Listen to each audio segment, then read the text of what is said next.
Welcome back Vidyadevi గారు. మా స్టేషన్కి మళ్ళీ స్వాగతం, సుస్వాగతం.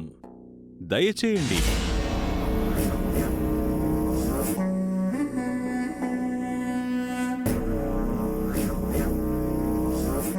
పారిపోయిన నిందితురాల్ని పట్టుకున్నారా సార్?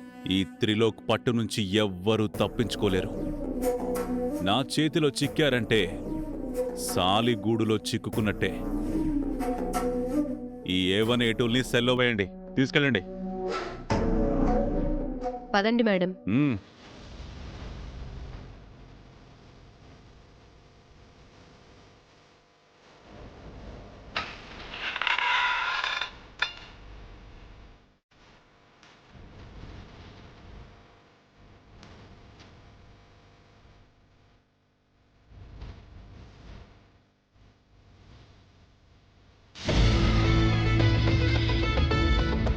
నా కళ్ళు కప్పి పారిపోతావా? 1+1 ఆఫర్లా ఇప్పుడు నీతో పాటు నీ తోడు దొంగను కూడా తెచ్చి లోపల పడేశాను. మీ ఇద్దరిని శ్రీకృష్ణ జన్మస్థానంలో కూర్చోబెట్టి చిప్పకూడు తినిపించేంత వరకు నిద్రపోను.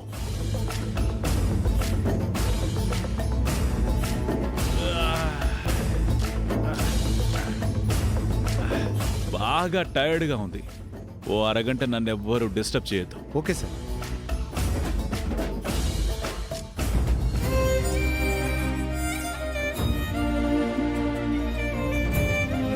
ఆ కన్నీళ్ళేంటత్తమ్మా? ఇప్పుడు ఏమైందని? నా దురదృష్టం నిన్ను అంటుకుంది సీత.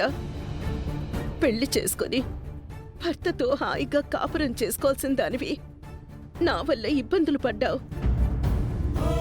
మహాలక్ష్మి నా మీద కోపాన్ని నీ మీద కూడా చూపించి నిన్నిరికించింది. ఇదంతా తాత్కాలికం అత్తమ్మా. ఇదసలు ఇబ్బందే కాదు. పోలీసోడి కూతురయ్యుండి పోలీస్ స్టేషన్కి భయపడతానా? ఇంట్లో ఎప్పుడు నా గురించే ఆలోచిస్తూ నా విషయాలే మాట్లాడేదానివి. అదంతా మహాలక్ష్మి మనసులో పెట్టుకుంది. తన వల్ల నేను పడ్డ కష్టాలు చాలా ఉన్నట్టు ఇప్పుడు నిన్ను బాధ పెడుతోంది. ఆవిడింకా ఏం చేస్తుందో చేయనివ్వండి అత్తమ్మా. చెడు గురించి శత్రువు గురించి మనకి ఎంత ఎక్కువ తెలిస్తే అంత ఈజీగా పోరాడొచ్చు. ఈ పరిస్థితుల్లో కూడా ఈ ధైర్యం ఏంటి సీత? మనం పోరాడటానికి ధైర్యమే ఆయుధం అత్తమ్మా. తప్పుల మీద తప్పులు చేస్తున్న ఆవిడకే అంత ధైర్యం ఉంటే ఆ తప్పుల్ని ఎదుర్కోవాల్సిన మనం ఇంకెంత ధైర్యంగా ఉండాలి? మహాలక్ష్మికి ఇప్పుడు డబ్బు పలుకుబడి ఉన్నాయి సీత. మన దగ్గరే ఉన్నాయి. న్యాయం ధర్మం మన వైపు ఉన్నాయి అత్తమ్మా. ఆవిడ దగ్గర ఏముందో అదంతా మీరిచ్చింది. అందుకు కృతజ్ఞతగా ఉండాల్సింది పోయి మీ చావుని కోరుకుంటున్న ఆ కిరాతకురాల్ని మనం వదలకూడదు. మీ పట్ల నా పట్ల ఆ మహాలక్ష్మి ఎన్ని దుర్మార్గాలు చేసిందో లెక్క పెట్టి వాటన్నింటికీ శిక్ష వేయాలి. మహాలక్ష్మి ప్రతిక్షణం భయంతో వణికిపోవాలి. చేసిన తప్పులని ఒప్పుకొని మీ కాళ్ల మీద పడి క్షమాపణ కోరాలి. అప్పటి వరకు నా పోరాటం ఆపను. అవన్నీ చెయ్యాలంటే ముందు మనం ఇక్కడి నుంచి బయటపడాలి కదా సీత. మహాలక్ష్మి తప్పుడు కేసులు పెట్టి మనల్ని పకడ్బందీగా ఇరికించింది. వెళితే ఏదో ఒక దారి దొరుకుతుందత్తమ్మా. ఎలా బయటపడాలో ఆలోచిద్దాం. నువ్విక్కడున్నావు, అక్కడ నీ గురించి రామ్ ఏమనుకుంటున్నాడు?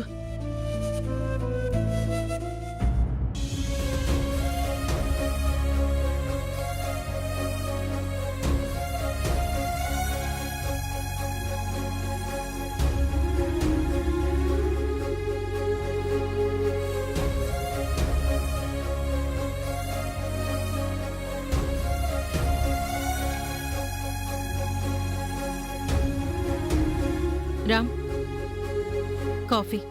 వద్దు పిన్ని. తాగురామ్. సీత వల్ల మొదలైన తలనొప్పి కాస్తైనా తగ్గుతుంది. నువ్వు అన్నం నీళ్లు మానేసినంత మాత్రాన సీత నిర్దోషిగా బయటికి వస్తుందారా? సీత ఏం తప్పు చేసిందని బావా దోషిగా లోపలే ఉండడానికి? సీత చేసిన తప్పుల వల్లే ఈ ఇంటికి ఇబ్బందులొచ్చాయి. కోడలుగా కామ్గా ఉండకుండా ఈ ఇంటికి కొరివి పెట్టి పరువు తీసింది. సీత అంత కాని పని ఏం చేసింది చెల్లాయ్? సీత మొదట్నుంచి అన్ని తప్పులే చేసింది.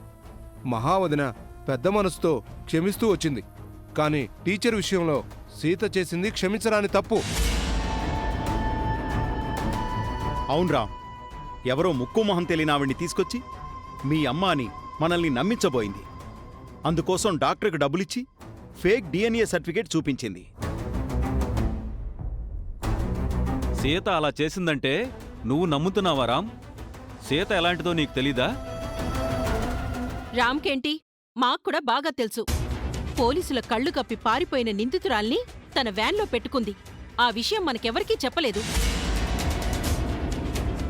కనీసం రాముకు కూడా చెప్పలేదు.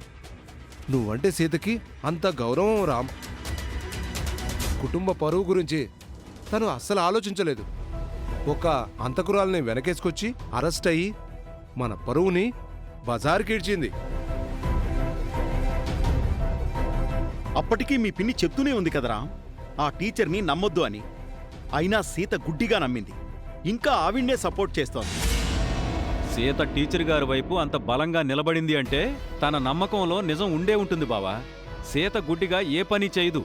ఎందుకు చేయదన్నయ్యా? కళ్ళద్దాలు లేకపోతే తనకు చూపే సరిగా కనిపించదు. తనది గుడ్డి నమ్మకం కాక ఇంకేంటి? తన పంతం నెగ్గాలని కాకపోతే సీత నమ్మకంలో ఎంత మాత్రం నిజం లేదు. మొండిగా వెళ్తుంది. అవునరా, ఆ విద్యాదేవి మీ అమ్మను చంపిన హంతకురాలని మీ పిన్ని సాక్ష్యాధారాలతో సహా నిరూపించింది. అయినా ఆ సీత పక్కన పెట్టి ఆ విద్యాదేవి మీ అమ్మ సుమతని, సీత తప్పుడు డిఎన్ఏ రిపోర్ట్తో మనల్ని నమ్మించింది. సీతకు అంత పట్టుదలెందుకు? మీ పిన్నిపై అంత కోపం ఎందుకు? సీత చేసినవి చేస్తున్నవి చూస్తుంటే నాకు ఇబ్బందిగానే ఉంది డాడీ. గుడ్డిగా పిన్నికి ఎదురెళ్తుందని కోపంగా కూడా ఉంది. కానీ ఏ ఆధారం లేకుండా సీత అలా చెయ్యదని ఎక్కడో చిన్న ఆశ కూడా ఉంది.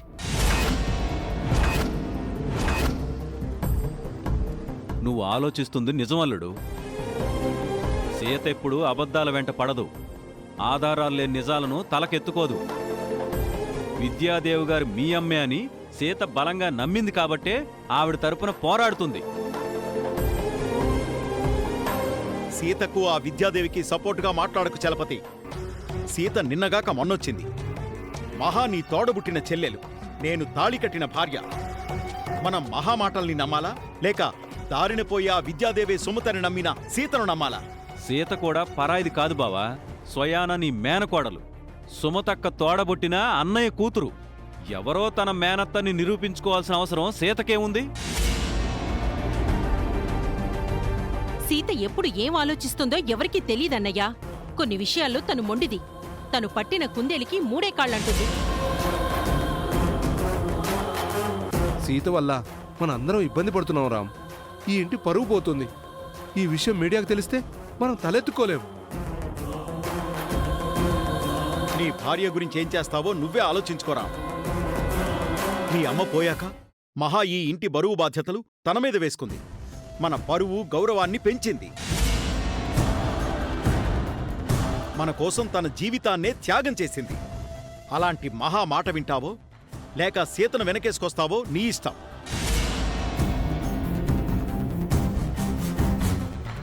పెంచిన పిన్ని వైపు ఉండాలో, కట్టుకున్న భార్య వైపు ఉండాలో రామ్ తేల్చుకుంటాడులే బావా.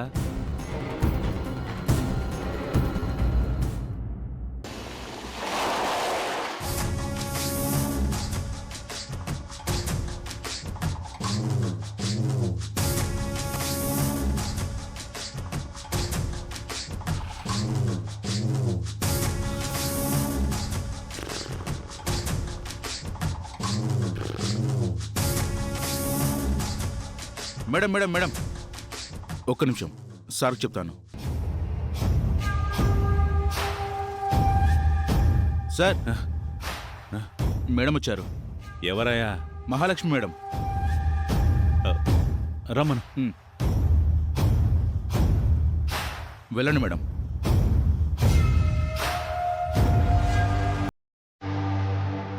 నమస్తే మేడం. ఆ ఇద్దరు లేడీ కేడీలెక్కడా? సెల్లు పెట్టా మేడం. వాళ్ళ వల్ల మీకు ఏ రకమైన ఇబ్బంది రాదు. వాళ్ళతో నేను కాసేపు పర్సనల్గా మాట్లాడాలి. తప్పకుండా మేడం. పద్మా, సార్ మేడం వాళ్ళతో పర్సనల్గా మాట్లాడాలి. తీసుకెళ్ళండి. రండి మేడం.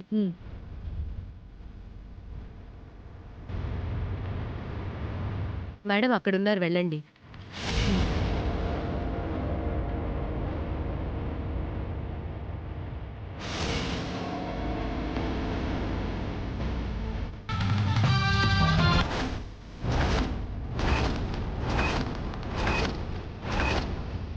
దొంగ మేనత్త మేనకోడలు ఎలా ఉన్నారు?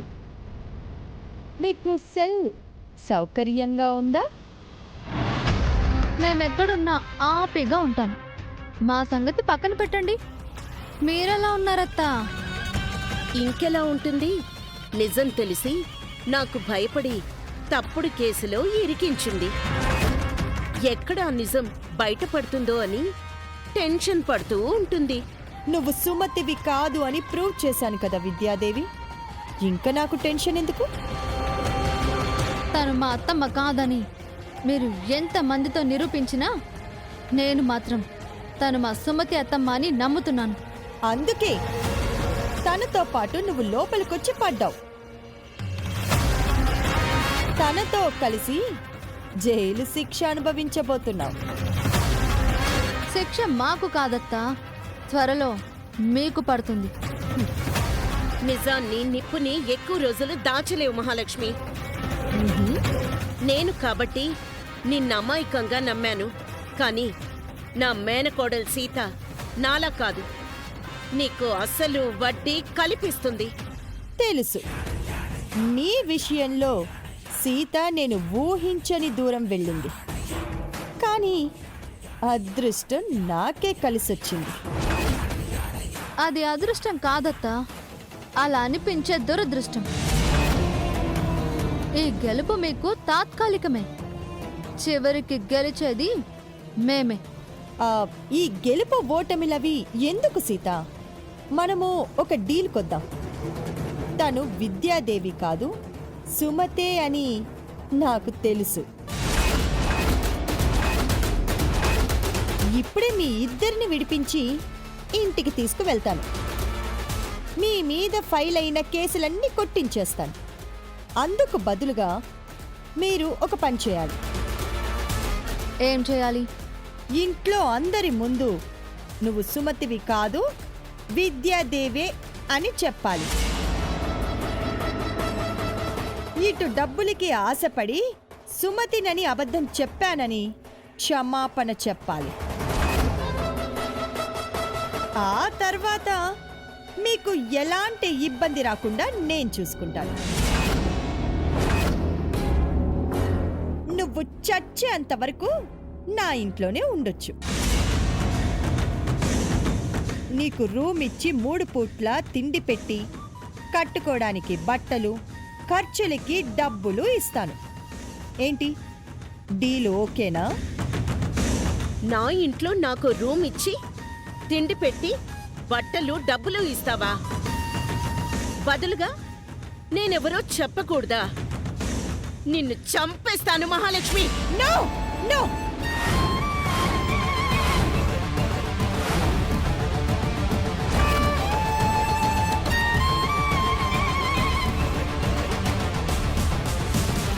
ఏమైంది మహాలక్ష్మి గారు? ఏమనుకుంటున్నావు నువ్వు?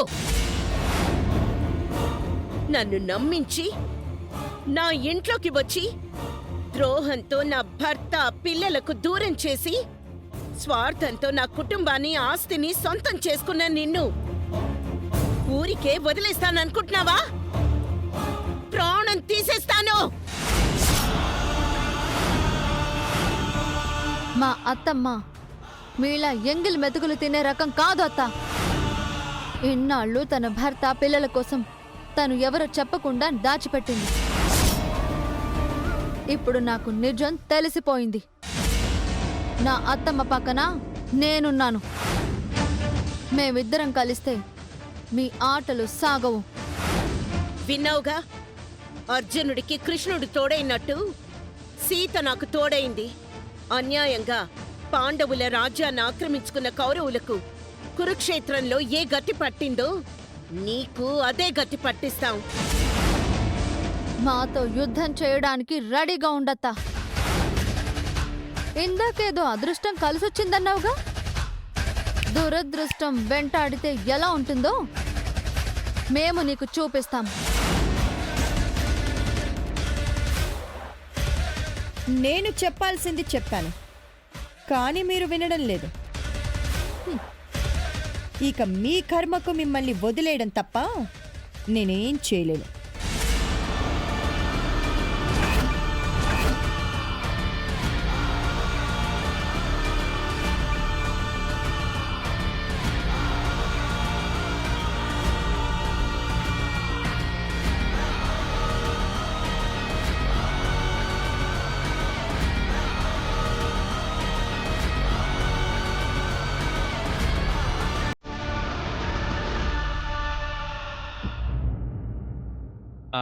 ఇంతకీ మా చెల్లెలు మహాలక్ష్మి ఎక్కడా?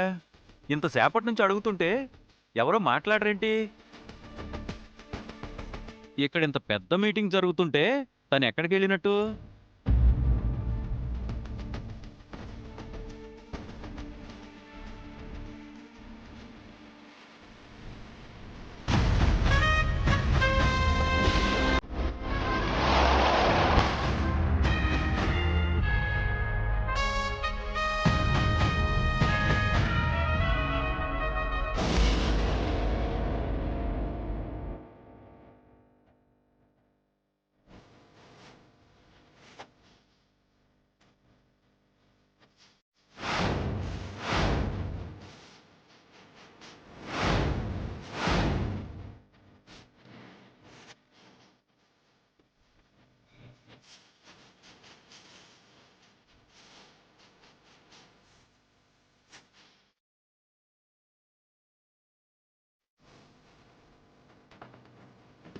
సీతొచ్చింది, సీతొచ్చింది, సీతొచ్చింది.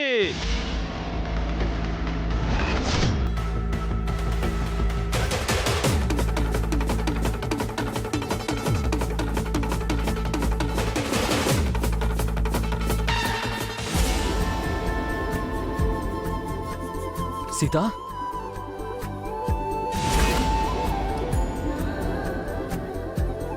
ఇదేంటి మహా? సీత అరెస్ట్ అయింది కదా, ఎలా బయటకొచ్చింది? పోలీసులు సీతను ఎలా వదిలేశారు మహా? తన నాన్న కూడా పోలీసే కదా అన్నయ్య, ఏదో చెప్పి బయటపడి ఉంటుంది. ఏదో చెప్పి బయటికి రాలేదు చిన్నమావయ్య. మహాలక్ష్మి అత్తయ్యే నన్ను బ్రతిమలాడి బయటికి తీసుకొచ్చింది.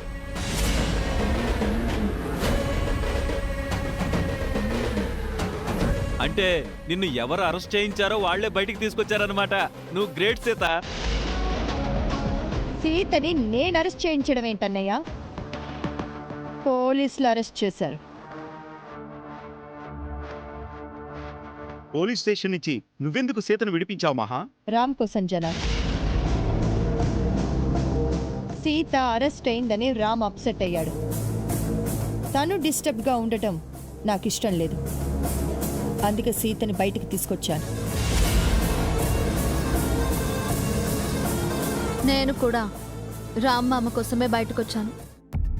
మా అమ్మ బాధపడితే నేను చూడలేను. సీత వల్ల మనం చాలా ఇబ్బందులు పడ్డాం కదా మహా. తను ఆ హంతకురాలికి షెల్టర్ ఇచ్చి సపోర్ట్ చేసింది కదా. ఆ హంతకురాలే సుమతి వదిన అని మనల్ని నమ్మించే ప్రయత్నం చేసింది కదా వదిన. సీత మాట మనం నమ్ముంటే సుమతి కాని సుమతి నా భార్యగా ఈ ఇంట్లో ఉండేది కదా మహా. అలాంటి సీతను ఎందుకు క్షమించావు? మీరందరూ సీత వల్ల వచ్చిన ఇబ్బందుల గురించి ఆలోచిస్తున్నారు. నేను రామ్ గురించి, ఈ ఇంటి పరువు గౌరవం గురించి ఆలోచించాను. సీత లేకుండా రామ్ ఉండలేడు. ఈ ఇంటి పరువు గౌరవం పోతే నేను బ్రతకలేను.